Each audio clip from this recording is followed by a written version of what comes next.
Hey folks, Robbie Payne with Chrome Unboxed. Coming to you today with kind of a mini review, since I've already done a review of the Acer C910. Now this is the i5 model with 4 gigs of RAM, and I've been using this as my daily driver now for,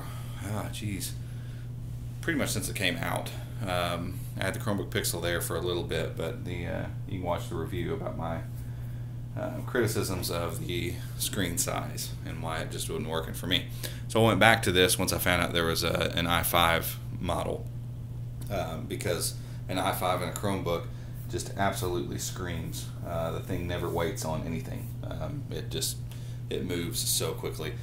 And apart from that, it's got a really good screen. I don't want to say it's just the most miraculous screen ever, but it's a really good screen. You can tell IPS gives you good viewing angles from any angle, left, right, front, center, all those things. So it looks good. Color reproduction's pretty good. It's a little off in that, but I work from a secondary monitor, so it's not a huge problem for me. I'm not going to go over a lot of the stuff. You know, you got your front-facing speakers, nice large trackpad, full-size keyboard. Quickly walk around in case you didn't see the other review. USB 3.0, full-size HDMI, headphone microphone slot, power jack. On the other side, you have a USB 2.0, which kind of stinks. Full-size SD card slot, Kensington lock. Fans across the back, nothing across the front, save some LEDs, and on the bottom, some vents for fans. Nothing terribly exciting going on here. It is a decent-looking device when the lid is closed. It's got this kind of cloth-esque feel to it. It's not the chunkiest thing I've ever seen. It's not the slimmest thing either. But it's not off-putting in any way, shape, or form. It's a decent laptop. And while I would like something that has a little more flair to it, or something that just is a little more awesome aesthetically, it's a good device. Let me get signed back in here.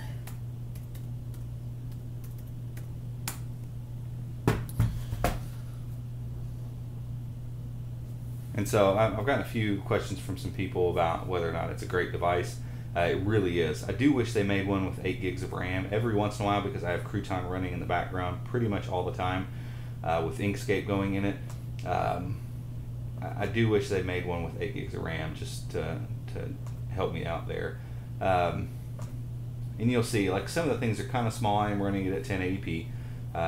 Some of the pieces are a little bit small, but not bad. I mean, text on page, we'll go to the Verge, just because I want to show you the performance of this beast as well. You can see it loads it up really quickly, and scrolling is just smooth. Now, the Verge always does this. It takes a second to load in the bajillion pictures they have on their site, but that's the reason I come here, to show off performance on phones or where they're struggling. And you can see there's videos running over here and pictures all over the place, and this thing is just buttery smooth. So we're going to go into whatever this is here. My one complaint with the interface of the device, my only complaint really, is the trackpad picks up oils pretty quickly. And so right now it's nice and smooth, but in about 5 minutes, if my hands are all greasy from anything, and you know, later in the day your hands just kind of get oily, it starts to have a lot of, you can see right there, it's already, if you can see that on camera, if I push down much, it picks that oil up, and then it stays, and then it's a little sticky. So and so you can see text is, I think, perfectly readable. And again, you can go in your settings and say, hey, bump the text up 110%. You can actually set the standard zoom up, you know, that's 125. So that's feeling more like a 16 by 9 or 1600 by 900 display. I mean, if that's what you want. I like having the extra space on the desktop. Let's run a quick Octane.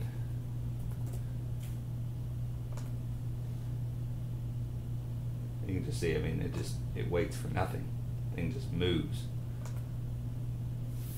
which is fantastic for work. I mean, I messed with a Windows PC this week actually, and it was a Core i5, 8 gigs of RAM, solid state hard drive, and it just felt so sluggish. I've gotten so used to Chrome OS, especially Chrome OS on decent hardware. It just moves so quick. It is mind-boggling. Once you get used to it, it's really hard to go to anything else. Really, really, really hard. Gonna be done with this here in just a second. I'll play a little bit of music for you again so you can hear the speakers. If yeah, look at that octane score. Look how quickly it got done too.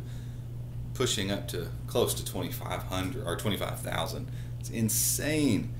I just did an unboxing of the Acer 201, which is the rock chip, and it does okay. Granted, it's 150 bucks, and that's pretty cool. But its score was 6,800. So, you know, this thing it's not just a little bit of a close battle. I mean, it's just blowing it out of the water. And this actually has we had Inkscape sitting there in the background as well. And so for those of you who do not have Crouton running in a window, as long as you're not doing anything hardware accelerated, because you do lose hardware acceleration, this is just a fantastic setup if you have to do a few things in Linux, because it just sits there like a window, like no big deal. And so for me, Inkscape and FileZilla are the two things I have to use in Linux.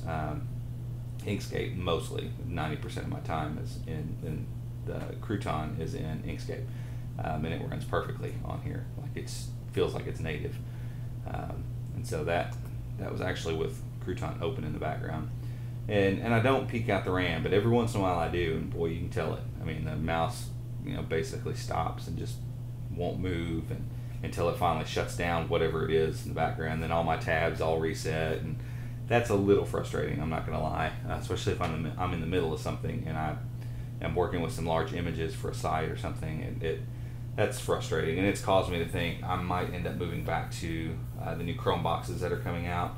Asus has basically the same one that I had before, just with I'll be able to get an i7, I think, in it. And so I'll do that, you know, crank up the RAM and crank up the hard drive and really have a beast of a machine. And probably mobilely, I was thinking of doing something like the Chromebook Flip or the C201.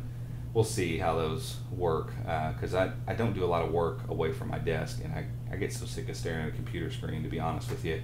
When I walk away from work, I don't barely ever open up a tablet. Oh, sorry about that.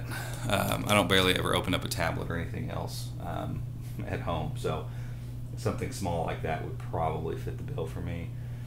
Let's play a little music, shall we?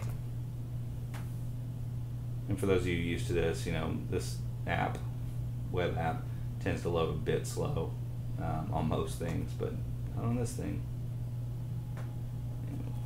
Get some volume here.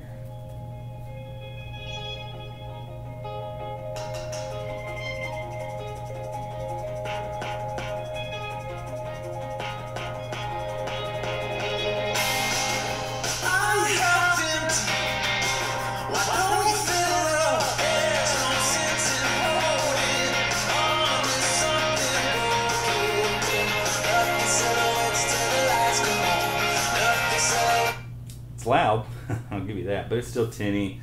The range of sound is pretty limited. They're laptop speakers, what are you going to do? But they're nice and loud, especially since they're up here, especially doing video chats or stuff like that. It's really, really good. But again, everything inside of this is the exact same as the other one that I had. It just has the i5, and I wanted to show you Octane, kind of give you an up-to-date thing on having worked with it for a while. It's pretty fantastic. Like I said, if it had 8 gigs of RAM, hands down, best Chrome OS experience I've ever had, easily. That 4 gig of RAM limitation seems like it shouldn't be a big deal, and honestly, most days it's not. It's just every once in a while I push past that 4 gigs of RAM, and it just comes to a crashing halt for a few minutes until it can sort out what it's doing. And like I said, it ends up, if I have 6 or 7 tabs open with stuff in them, it's going to reset all those tabs, and knock on wood, so far that hasn't cost me any time or work yet, but I hope that doesn't ever happen. Anyway, I just wanted to quickly come back and touch on this device, the i5, to let you guys know it is a beast when it comes to speed. Its Octane scores are off the charts, and that reflects real world use. The thing just doesn't wait ever, and I'm very satisfied with it apart from the RAM issue. So if you like this, feel free to give it a thumbs up, subscribe to the channel. Until next time, talk to you later.